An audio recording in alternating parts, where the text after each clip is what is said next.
लेकिन इन दोनों के आपस में नहीं बनी। आपस में ऐसे नहीं बनी कि जैसे नागौर दरबार के अंदर तीनों भाइयों को बुलाया, जोधपुर से सबसे बड़े भाई राम सिंह राठौड़ गए, उदय सिंह गए जो मोटा राजा उदय सिंह के नाम से प्रसिद्ध हुए, राव चंद्र सेन जी गए वहाँ पर नागौर दरबार में उपस्थित हुए। उधर बीकानेर से राव कल्याणमल जी आए, कल्याणमल के पुत्र राय सिंह भी साथ में थे, जैसलमेर से हर राय भाटी भी आए। नागौर दरबार 3 नवंबर 1570 को अकबर नागौर पहुंचा। नागौर पहुंचा, अकाल राहत कार्य के तहत शुक्र तालाब का निर्माण करवाया। और नागौर दरबार में ये तीनों मारवाड़ से तीनों भाई गए, क्या जाते हैं बात करते हैं, क्या पता अकबर कह रहा है राजपूत नीति लेकर के आया है तो हो सकता है सही ढंग से बात कर ले। लेकिन जब वहां राव चंद्र सेन जी गए तो उनको पता चला कि अकबर ज्यादा बातें किससे कर रहा है, राम से और मोटा राजा उदय सिंह से ज्यादा बातचीत कर रहा है। और बैठने की जो व्यवस्था थी, पंक्तिबद्ध रूप से बैठना कहते हैं उसको, मिसल कहते हैं। पंक्तिबद्ध रूप से बैठने की जो व्यवस्था थी, वहां पर बैठने की व्यवस्था तीनों भाइयों की समान कर रखी थी, समकक्ष तीनों को बैठाया गया। इस बात को लेकर के राव चंद्र सेन जी नाराज हो गए और राव चंद्र सेन जी इस अकबर के दरबार को ठुकरा करके वहां से निकल गए। और वापस जब वो मारवाड़ की तरह आए तो पीछे से उन्होंने वहां मीटिंग करके राव चंद्र सेन के खिलाफ अभियान तो भेजेंगे, लेकिन मेहरानगढ़ दुर्ग का भी नेतृत्व किसी और को देंगे। बीकानेर के राव कल्याणमल के पुत्र राय सिंह को नेतृत्व सौंप दिया, जाओ और आप प्रशासक के रूप में, एडमिनिस्ट्रेटिव के रूप में बैठा दिया गया। लेकिन मुझे एक बात यहाँ पर अच्छी ये बात लगी कि स्वाभिमानी पुरुष जब स्वाभिमान का ठान लेता है तब ऐसे दरबार नहीं देखता है। राव चंद्र सेन जी भी चाहते तो आमेर के राजाओं की तरह दोस्ती करके आराम से जीवन जी सकते थे, जंगलों में और पहाड़ों में भटकने की इनको आवश्यकता नहीं थी। अकबर की अधीनता स्वीकार कर सकते थे, लेकिन इन्होंने अकबर की अधीनता स्वीकार करना उचित नहीं समझा और अकबर के दरबार को ठोकर मार करके वहां से रवाना हो गए। इन्होंने कहा कि ये तो मेरे भाई है, इनके पास में मैं नहीं बैठूंगा, मेरा ओहदा ऊपर है, मैं मारवाड़ की रियासत का राजा हूं, आप मुझे कहां बैठा रहे हो। उस समय आप कल्पना करो कि हिंदुस्तान के उस बादशाह को चैलेंज करना, जिसके साधन संपन्न, जिसकी अफगानिस्तान से लेकर बंगाल तक जिसकी साम्राज्य की सीमाएं हो, जिसके पास में इतनी बड़ी विशाल सेना हो, जो एक मैदानी क्षेत्र का एक राजा उनको चुनौती दे रहा है। आप सोचो इस वीर योद्धा के अंदर, इस वीर योद्धा के रगों में कौन सा खून दौड़ रहा होगा उस समय कि मुझे इनको चैलेंज करना है। इस वीर योद्धा ने एक बार भी नहीं सोचा इस मेरी रियासत के साथ में क्या होगा। इनको पता है कुछ नहीं होगा, टक्कर लेंगे तो अकबर से लेंगे। भर्ती में एग्जाम देना तो IAS RS का देना, चतुर श्रेणी का नहीं देना। वो रगों में खून को दौड़ाओ, उस स्वाभिमान को जगाओ कि हम ऐसा कर सकते हैं।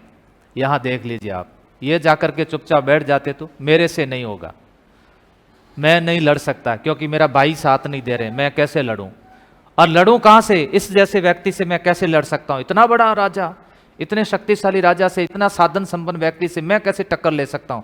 कल ये हजारों की लाखों की सेना लेकर के आ जाएगा। नहीं भाई साहब, विद्रोह के स्वर यदि एक कोई व्यक्ति खड़े करता है ना तो उसके साथ में ग्रुप बन जाता है। अकबर नहीं चाहता था कि मेरे खिलाफ कोई विद्रोह का स्वर ऊंचा करें, इसलिए विद्रोह का स्वर यहां से ऊंचा हो गया।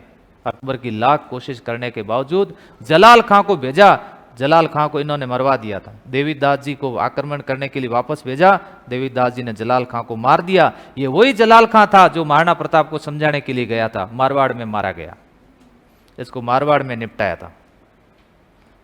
लेकिन भटकते रहे भटकते रहे भटकते रहे, लास्ट में भटकते भटकते विष देने से इनकी मृत्यु हो गई। जब ये समाचार अकबर ने सुना तो अकबर ने कहा, वाह चंद्रसेन जी, वास्तव में योद्धा थे आप, आज मेरी भी आंखों में आंसू आ रहे हैं।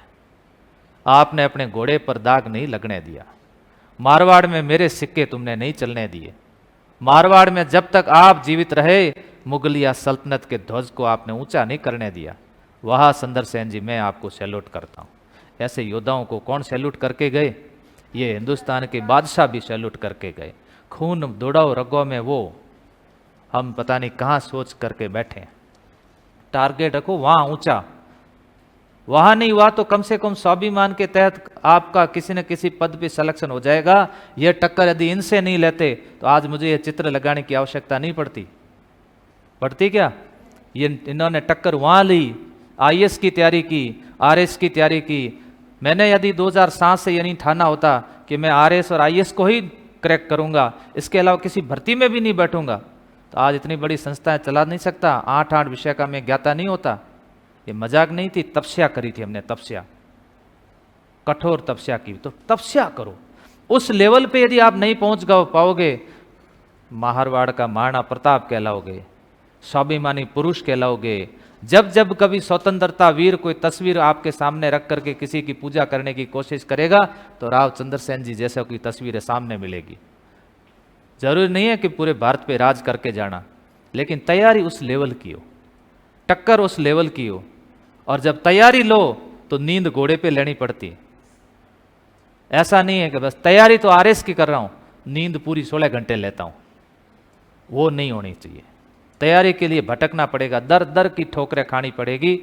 और दर दर की जिसने ठोकरें खाई वो नाम अमर करके गए। और एक इनके ही भाई थे जो इनसे बड़े थे, इनके भाई थे जो इनसे बड़े थे। भाई साहब ने खाने पे बढ़िया जोर दिया, कुछ नहीं किया, मस्ती में खूब खाते थे, रहते थे। अकबर के जब अकबर दरबार लगवाता था तब सबको खड़ा रहना पड़ता था, इनसे खड़ा नहीं रहा जाता था। ये शरीर से इतने मोटे थे, इसलिए अकबर ने इनके पीछे एक लकड़ी का स्टैंड लगा रखा था, ताकि खड़ा तो रहना पड़ेगा लेकिन सहारा दे दो पीछे। मोटा राजा कहते थे। नाम देखो, मोटा राजा के नाम से प्रसिद्ध हो गए। आप कोई भी स्वतंत्रता प्रेमी आज यदि कोई मीटिंग करेगा, मूर्ति सामने रखेगा? नहीं रखेगा। क्यों नहीं रखेगा? क्योंकि मारवाड़ के पहले राजा जिन्होंने मुगलों की अधीनता स्वीकार की, अकबर की अधीनता स्वीकार कर अपनी बेटी की शादी कर ली। भाई के रास्ते पर नहीं चले, रास्ता चेंज कर दिया भाई साहब ने।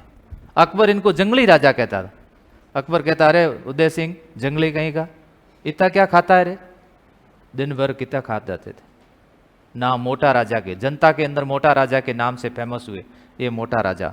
लेकिन नहीं भाई साहब, स्वाभिमान यहाँ जिंदा होता है। तो स्वाभिमान को जगाओ। मैं इन लोगों से आपसे प्रेरणा दे रहा हूं। और इन कहानियों को आप केवल कहानियां मत समझना, ये आरएस के अंदर लिखने वाली वो चीजें हैं जहां पर यूनिक चीजें लिखी जाएगी। किताबी भाषाओं से कई किताबों का मिश्रण बोल रहा हूं, तो वहां कुछ चीजें वहां लिखी जा सकती है। इसलिए कई बार मेरे जिला दर्शन जो मैं करवाता हूँ यूट्यूब के, आरएस का ऐसा कोई विद्यार्थी नहीं है जो आरएस दे और मेरा यूट्यूब से वीडियो देख के नहीं गया। मुझे कितने अधिकारी मिले, एकदम वो कहते हैं ना सर हम पढ़े थे, मुझे लगता मेरे से पढ़े। जिला दर्शन देखी थी सर, हमारे इंटरव्यू में काम आया। तो वहां कहीं ना कहीं चीजें काम आती हैं। इसलिए सोच समझ करके कई सारी चीजें मैं अनुसंधान करके बोलता हूं। अब एंट्री किसकी है?